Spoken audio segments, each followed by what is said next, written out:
Nasampo ang pagnanakaw ng isang lalaki sa isang motorsiklo sa Maynila.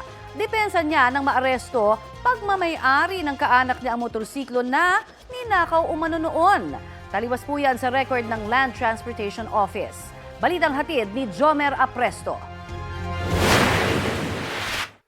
Aakalain mong magpaparada lang ang lalaking ito sa tabi ng isang ambulansya sa bahagi ng Old Antipolo Street sa Maynila. Pero nagnakaw pala ng motor ayon sa pulisya. Ilang minuto bago yan, makikita sa kuha ng CCTV ang sospek na nakatayo malapit sa truck ng bumbero sa bahagi ng Ipil Street.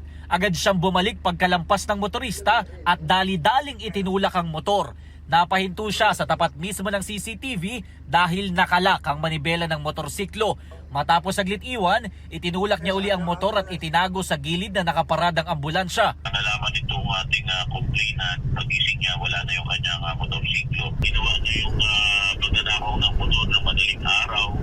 At pagdating ng hapon, ay nahuli agad siya ng ating mga operatiba ng District Anti-Kidnapping Unit. Lumalabas sa investigasyon ng pulisya na ilang beses nang may record sa barangay ang sospek dahil sa kaparehong paratang. Pero hindi raw natutuloy ang reklamo dahil madalas nababawi naman ang ninanakaw niya. Ang mga motorsiklo namang walang umaako. Tuluyan niya na itong tatamayin at ibibenta yung mga piyesa.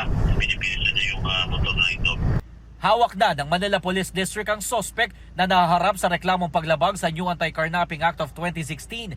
Ayon sa pulisya, nakulong na rin dati ang sospek dahil sa kasong homicide. Sa panayam ng GMA Integrated News, iginiit niya na pag-aari ng kamag-anak niya ang motor at ninakaw lang din ito mula sa kanila. Kaya nang makita raw niya, agad niya itong kinuha. Service namin dati, matagal na panahon. Nakaligtaan ng dahil busy sa hanap buhay. Matagal na rin, 2005. Ganun. Pero base sa records ng LTO, ang motorsiklo bago pa at hinuhulugan ng totoong may-ari. Jomer Apresto nagbabalita para sa GMA Integrated News.